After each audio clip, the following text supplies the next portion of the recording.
Hello students, today we are going to learn chapter 3 of class 10th NCERT. That is, the chapter is linear equation in two variable and the topic is algebraic method of solving pair of linear equation. ठीक है, previously हमने अभी क्या पढ़ा था, graphical method. ठीक, तो थोड़ा सा बेसिक है, जल्दी से डिस्कस करते हैं and then we directly come to algebraic method. तो ग्राफिकली जब हम पढ़ रहे थे तो ग्राफिकली में हम सॉल्व कर रहे थे, सोल्यूशन के बारे में डिस्कस किया था हमने. तो क्या होता है solution, what is solution? x और y की वो वैल्यू जो क्या करे, हमारे गिवन पॉलिनोमियल को सेटिस्फाई करे. मतलब क्या था, दैट इज x और y की वो वैल्यू जो गिवन पॉलिनोमियल में हम पुट करें तो क्या होना चाहिए, LHS इक्वल्स टू RHS आना चाहिए. ठीक है, तो ये क्या था ग्राफिकल मेथड में. ठीक, अब अलजेब्रिक मेथड की अगर बात करें तो ग्राफिकल में क्या ड्रॉबैक्स थे, ग्राफिकल में ये ड्रॉबैक्स थे, अगर x की वैल्यू 3.143 आ रही है या y की वैल्यू 4.67 आ रही है तो ये सारी वैल्यूज हो सकता है एक्स वाई रूट में भी आ जाए, क्योंकि हमने बताया था x और y क्या हो सकते हैं, कोई भी रियल नंबर्स हो सकते हैं, है ना. तो अब ये वाली जो वैल्यूज है, ठीक, जिसको हम इंटीग्रल वैल्यूज बोलते हैं, तो ये वैल्यूज को ग्राफ में प्लॉट करना हमारे लिए पॉसिबल नहीं है ना, ग्राफ में प्लॉट करना पॉसिबल नहीं है. तो इसके लिए ऑल्टरनेटिव मेथड निकाला गया, that is your algebraic method. ठीक, और अलजेब्रिक मेथड में हम x और y की कोई सी भी वैल्यू निकाल सकते हैं, x और y की कोई सी भी वैल्यू निकाल सकते हैं. ठीक, अब अलजेब्रिक मेथड की अगर बात करें तो अलजेब्रिक मेथड बेसिकली 3 पार्ट्स में डिवाइड किया गया है. 3 पार्ट्स तो नहीं बोलते, 3 मेथड ही बोल देते हैं, वेरियस मेथड जिसको हम बोलते हैं. ठीक है, तो 3 मेथड्स में सबसे पहला मेथड है आपका substitution method, that is substitution method. ठीक है, सेकंड पढ़ेंगे हम elimination method and third is cross multiplication method, cross multiplication method. ठीक, तो आज हम पढ़ेंगे सब्स्टिट्यूशन मेथड के बारे में. ठीक, तीनों के क्वेश्चन एक जैसे रहते हैं, बस मेथड मतलब सॉल्व करने का तरीका अलग हो जाता है, बाकी सब कुछ सेम है. ठीक, एक ही क्वेश्चन से हम तीनों मेथड अप्लाई कर सकते हैं. ठीक, तो चलो आगे बढ़ते हैं. अब सब्स्टिट्यूशन मेथड देखो, सब्स्टिट्यूशन मेथड हमें वर्ड से ही समझ में आ रहा है कि वर्ड सब्स्टिट्यूशन, सब्स्टिट्यूशन का क्या मतलब होता है, किसी की जगह सब्स्टिट्यूट करना, है ना, किसी की जगह. सब्स्टिट्यूशन का मतलब क्या होगा, या सब्स्टिट्यूट का मतलब क्या होगा, किसी की जगह या रिप्लेसमेंट, या रिप्लेसमेंट. तो सिमिलरली यहाँ पे भी हम क्या करेंगे अलजेब्रिक हमारी लीनियर इक्वेशन में, कि हम किसी एक की वैल्यू को निकालेंगे और दूसरी इक्वेशन में क्या कर देंगे, रिप्लेस कर देंगे. एक इक्वेशन से निकालेंगे किसी भी एक वेरिएबल की वैल्यू और दूसरी इक्वेशन में क्या कर देंगे, उसको रिप्लेस कर देंगे. सिंपल सा वर्ड से ही हमें समझ में आ रहा है, that is what is substitution method. ठीक है, एक इक्वेशन क्या है, देखो सिंपल सी बात है, linear pair of linear equation पढ़ रहे हैं हम, तो पेयर ऑफ लीनियर इक्वेशन में 2 इक्वेशन होनी चाहिए, 2 इक्वेशन है हमारे पास. ठीक, तो सब्स्टिट्यूशन मेथड में क्या बताया मैंने अभी आपको, एक इक्वेशन से हम किसी भी एक वेरिएबल की वैल्यू निकालेंगे और दूसरे वेरिएबल में क्या कर देंगे, सीधे पुट कर देंगे, और जो हमें आखिरी में x और y मिलेगा वो ही हमारा क्या कहलाएगा, solution of the pair of linear equation. अब सॉल्यूशन जिसको नहीं पता है तो इसके पहले वाली वीडियो आप जरूर से देख लें, उसमें आपको सॉल्यूशन वर्ड और पूरा स्टेटमेंट अच्छे से डिफाइन है. And then come to this part. Okay, तो देखते हैं सबसे पहले. अब देखो पहली इक्वेशन 7x - 15y = 2 है. अब इस इक्वेशन में मैं क्या कर रहा हूँ, मैं किसी भी एक वेरिएबल को जो हमें कन्वीनियंट लगे हम उस वेरिएबल को क्या करते हैं, अलोन बनाते हैं, मतलब अकेले उसकी वैल्यू निकालते हैं। तो यहाँ मैं करता हूँ x को, यहाँ मैं करता हूँ x को, तो सॉल्व करता हूँ। देखो 7x इक्वल्स टू 2, ये 15y यहाँ जाके क्या होगा प्लस 15y, ठीक है, प्लस 15y, और x इक्वल्स टू ये 7 मल्टीप्लीकेशन में यहाँ जाके divide 2 plus 15y divided by 7, ये आ गई हमारे पास x की वैल्यू। तो अब मैंने क्या बोला था, एक इक्वेशन से हम किसी भी एक वेरिएबल की वैल्यू निकालेंगे और उसी वैल्यू को क्या कर देंगे, दूसरे इक्वेशन में प्लेस कर देंगे। तो दूसरी इक्वेशन देखो क्या है हमारी, x plus 2y equals to 3, x plus 2y equals to 3। अब x की वैल्यू हमें पता है 2 प्लस 15y डिवाइडेड बाय 7 है, हम क्या करते हैं सेकेंड इक्वेशन में प्लेस कर देते हैं। दैट इज x की जगह लिख देता हूँ 2 plus 15y divided by 7 plus 2y equals to 3, ठीक। अब सॉल्व करते हैं तो एलसीएम निकाल लेते हैं, एलसीएम विल बी 7, तो यहाँ पे आएगा 2 प्लस 15y प्लस 7 टू ज़ा 14y इक्वल्स टू 3, ये 7 ऊपर क्रॉस मल्टीप्लाई हो जाएगा, तो देखो 2 प्लस ये 15y और 14y, ये 15y है और ये 14y, तो कितना हो जाएगा ऐड करने पे 29y, कितना होगा 29y, और ये 7 यहाँ जाके मल्टीप्लाई होगा तो 7 3 ज़ा 21। अब ये 2 को क्या करता हूँ मैं इधर लेके जाता हूँ, तो 29y equals to 21 minus 2, that is 29y equals to 19 and y is equals to 19 upon 29। तो ये किसकी वैल्यू आ गई हमारे पास, y की वैल्यू आ गई, ठीक है। अब जब y की वैल्यू आ गई है तो हम x की वैल्यू भी निकाल सकते हैं। इक्वेशन नंबर, इसको सॉरी a मानना था हमें, इसको इक्वेशन नंबर a मान लेते हैं। इक्वेशन नंबर a में अब y की वैल्यू क्या करेंगे, पुट करेंगे और x की वैल्यू निकाल लेंगे। तो देखो x will be equals to 2 plus 15 into y की वैल्यू कितनी है 19 अपॉन 29 होल डिवाइडेड बाय 7, ठीक। मल्टीप्लाई कर देते हैं, x will be equals to 2 plus, यहाँ कुछ कैंसिल तो हो नहीं रहा है तो सीधे सीधे मल्टीप्लाई कर देते हैं, 19 इंटू 15 45 1 9 और 19 5 8 2 285 285 divided by 29 whole divided by 7। तो देखो न्यूमरेटर पार्ट में मैं एलसीएम निकाल रहा हूँ अभी, ठीक है।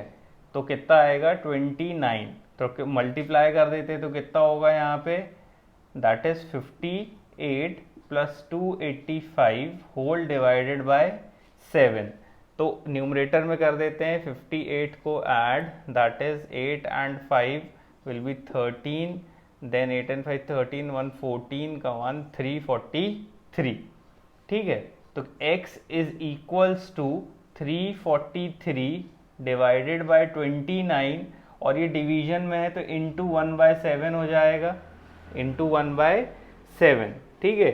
अब ये देखो ये कैंसिल हो रहा है क्या, अगर हो रहा है तो कर देना और नहीं हो रहा है तो मल्टीप्लाई करके लिख देना। तो 29 इंटू 7 दैट इज 63, 14 एंड 20 203 203। तो x की वैल्यू कितनी आ गई आपकी 343 अपॉन 203, आंसर।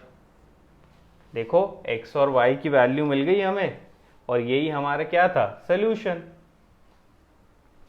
अब देखो एग्जाम्पल नंबर 8 ऑफ चैप्टर 3, ठीक है।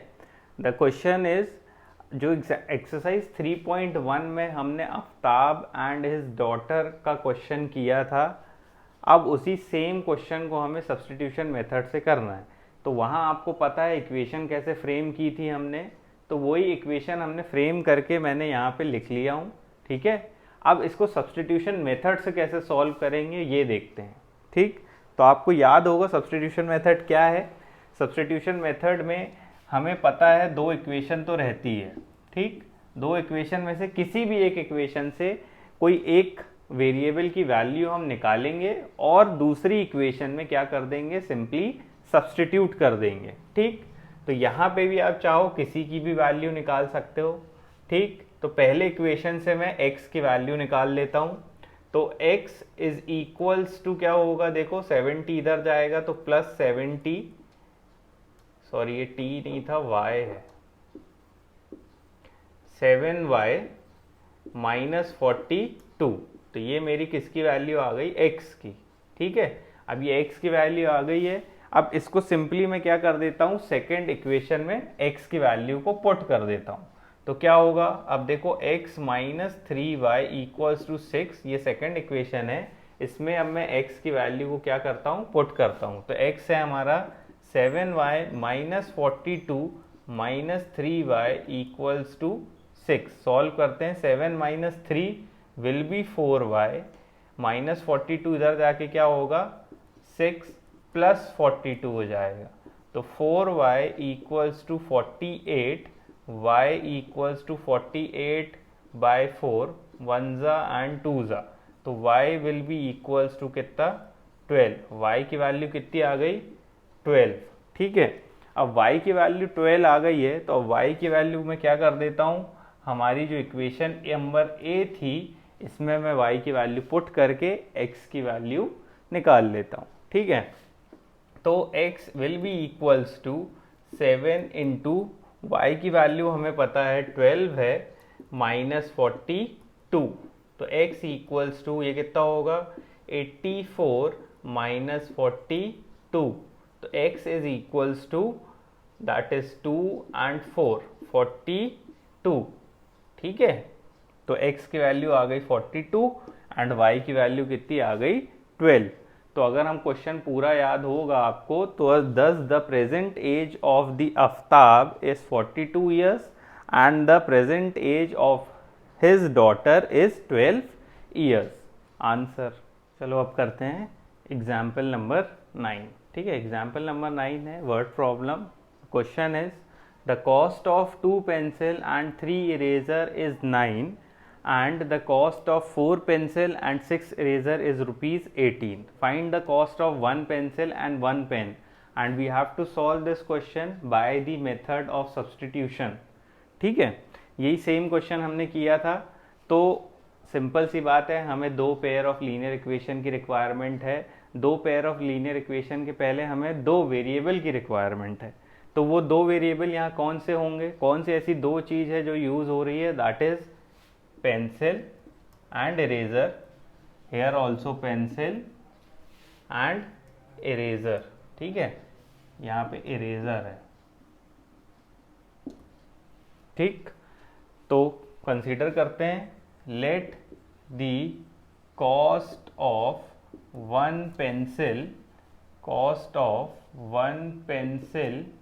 be rupees x and let the cost of one eraser be rupees y।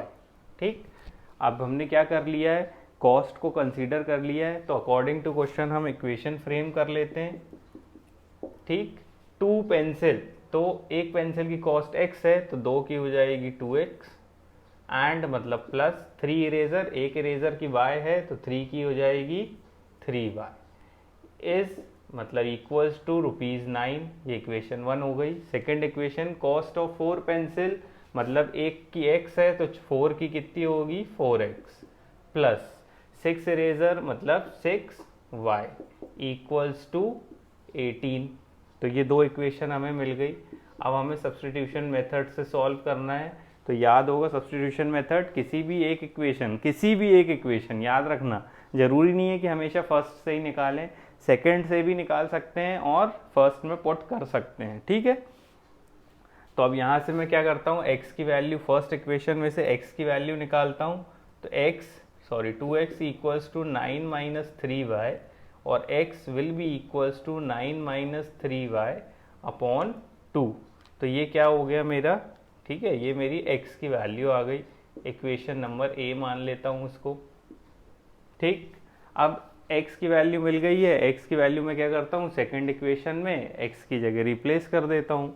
तो सेकेंड है मेरी 4x plus 6y equals to 18, 4 की जगह x की जगह रिप्लेस करता हूँ तो 4 into in bracket 9 minus 3y divided by 2 plus 6y equals to 18, 2 1 ज़ा 2 2 ज़ा, ठीक, ब्रैकेट ओपन करता हूँ और 2 डायरेक्टली मल्टीप्लाई, तो 9 2 ज़ा 18 माइनस 3 2 ज़ा 6y plus 6y equals to 18, ठीक है। अब देखो 6y से 6y कैंसिल, तो 18 इक्वल्स टू 18 आ गया। यहाँ पे क्या हुआ, 18 इक्वल्स टू 18 आ गया, मतलब y की तो कोई वैल्यू ही नहीं मिल पाई हमें। अब जब y की वैल्यू नहीं मिली तो x की भी कोई वैल्यू नहीं मिलेगी। ऐसा कब होता है, ऐसा जब होता है जब ये दोनों इक्वेशन क्या होती हैं, सेम होती हैं। और ऐसी दोनों इक्वेशन कब सेम होगी, जब वो इन्फिनाइट मैनी सोल्यूशन देगी, दैट इज कोइंसिडेंट लाइन होंगी, तब ये इक्वल आपको मिलेगा, ठीक है। अब देखो बच्चों एग्जाम्पल नंबर 10, अभी इसके पहले एग्जाम्पल नंबर 9 में हमने देखा इक्वल आ गया, तो हमेशा याद रखना है कभी भी अगर ऐसा इक्वल आ जाए तो वो कौन सी लाइन होगी, हमेशा आपकी कोइंसिडेंट लाइन, मतलब इन्फिनाइट मेनी सॉल्यूशंस हो सकते हैं वहाँ पे, ठीक है। अब इस क्वेश्चन को देखो, ये भी वैसे ही है, सब्स्टिट्यूशन मेथड से करना है, दो इक्वेशन है, ये फर्स्ट हो गई, ये सेकंड इक्वेशन हो गई, ठीक है। सेम करेंगे, एक से वैल्यू निकालेंगे x की या y की और दूसरे में पुट कर देंगे। तो यहाँ देखो फर्स्ट इक्वेशन से x निकालता हूँ तो हो जाएगा 4 minus 2y, box equation number a।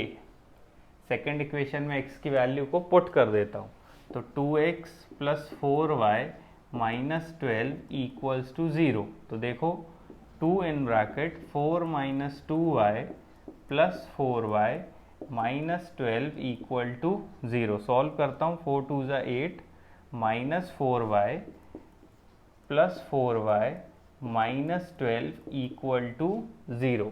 तो ये देखो फिर से 4y कैंसिल हो गया, और 8 माइनस 12 कितना होगा, 8 minus 12 will be minus 4 equals to 0। But ऐसा कभी हो सकता है क्या, माइनस 4 0 के इक्वल हो सकता है, तो ये कंडीशन यहाँ क्या हो गई, गलत। और ये कंडीशन कब आएगी ऐसी, जब आपका कौन सी लाइंस होगी, आपकी पैरेलल लाइंस होगी, ठीक है।